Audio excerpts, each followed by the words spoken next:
Break के बाद आपका स्वागत है। गर्मियों और बरसात के मौसम में कई तरह की स्वास्थ्य समस्याएं होने की संभावना रहती है। इनमें से एक है पेट में होने वाले संक्रमण और बीमारियां।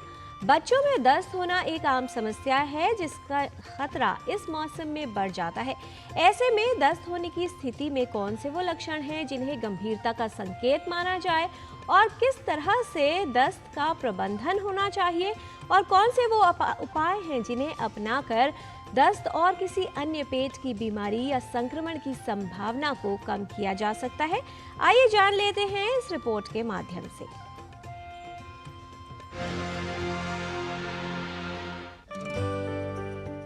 डायरिया यानी दस्त एक आम समस्या है। डायरिया किसी भी उम्र के बच्चे को हो सकता है, लेकिन छोटे बच्चों और शिशुओं में ये समस्या कई बार देखी जाती है और इसके परिणाम गंभीर हो सकते हैं। डायरिया सामान्य तौर पर बैक्टीरिया या वायरस के कारण होता है। डायरिया रोग 5 वर्ष से कम आयु के बच्चों में मृत्यु का एक बड़ा कारण है। डायरिया एक ऐसी समस्या है जो शरीर को कमजोर बना देती है, जिसकी वजह से बच्चे में कमजोरी आ जाती है। 5 वर्ष से कम आयु के बच्चों में डायरिया कुपोषण का प्रमुख कारण माना जाता है। गर्मियों में सबसे ज्यादा होने वाली बीमारियों में दस्त या डायरिया, पीलिया या जॉन्डिस, फूड पॉइजनिंग या अगेन दस्त ही होते हैं, उसमें दस्त और उल्टी, ये बहुत कॉमन है। उसके अलावा डिहाइड्रेशन, जिसको ज़्यादा डायरिया की वजह से या ज़्यादा वॉमिटिंग की वजह से बच्चों को पानी की कमी हो सकती है। बच्चों में दस्त होने पर उसका सही प्रबंधन होना चाहिए। दस्त होने पर बच्चे को जीवन रक्षक घोल ORS पिलाते रहना चाहिए। हर दस्त के बाद ORS देना आवश्यक है। पर्याप्त मात्रा में तरल देने चाहिए। नींबू पानी में नमक और चीनी मिलाकर पिलाया जा सकता है। लस्सी, छाछ या नारियल पानी भी दिया जा सकता है। बच्चों में पानी की कमी होने पे आमतौर पे सबसे पहले जो चीज़ होती है वो चिड़चिड़ापन और बहुत प्यास लगना होता है। तो बच्चा चिड़चिड़ा होगा, रोएगा ज़्यादा और बार बार पानी मांगेगा। अगर इससे ज़्यादा पानी की कमी हो गई तो बच्चा सुस्त हो सकता है, जो कि इनफैक्ट और ज़्यादा गंभीर समस्या है। उसके अलावा मदर जो ध्यान दे सकती हैं कि बच्चा कितनी बार पेशाब करने के लिए जा रहा है। पेशाब की मात्रा अगर कम हो जाती है या पेशाब बहुत थिक गाढ़ा हो रहा होता है या बहुत डार्क कलर का हो रहा होता है तो ये गंभीर बात है।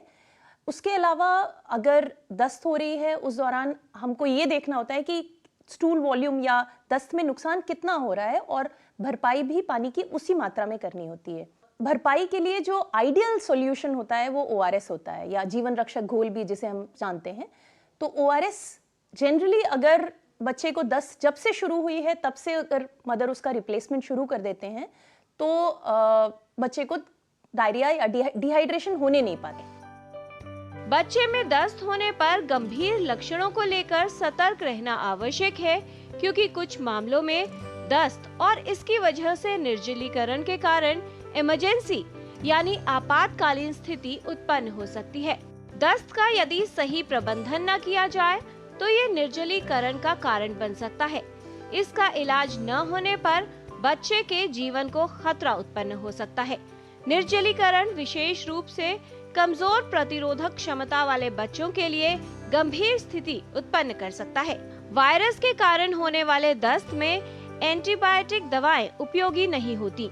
जब दस्त हो रही होती है उस दौरान हमें क्या चाहिए?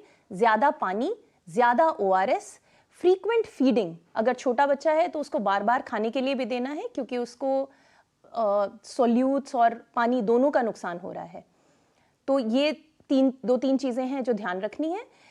दस्त कितना हो रहा है, जितनी बार बच्चे को हो रहा है उस हिसाब से आपको डॉक्टर द्वारा बताई गई मात्रा में आपको ORS सप्लीमेंट करना है। तो बाहर के खाने से बचाव करें।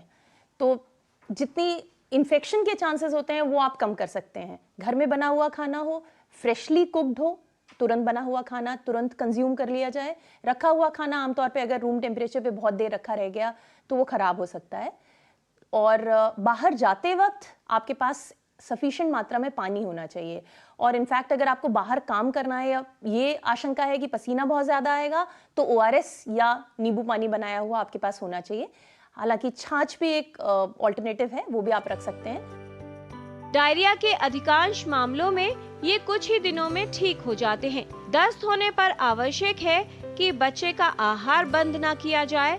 साथ ही जिस दर से निर्जलीकरण की संभावना हो रही है, अर्थात शरीर में पानी की कमी हो रही है, उसी मात्रा में ORS का घोल पिलाते रहना चाहिए और आवश्यक हो तो अस्पताल में भर्ती करके ग्लूकोज चढ़ाने की भी आवश्यकता हो सकती है।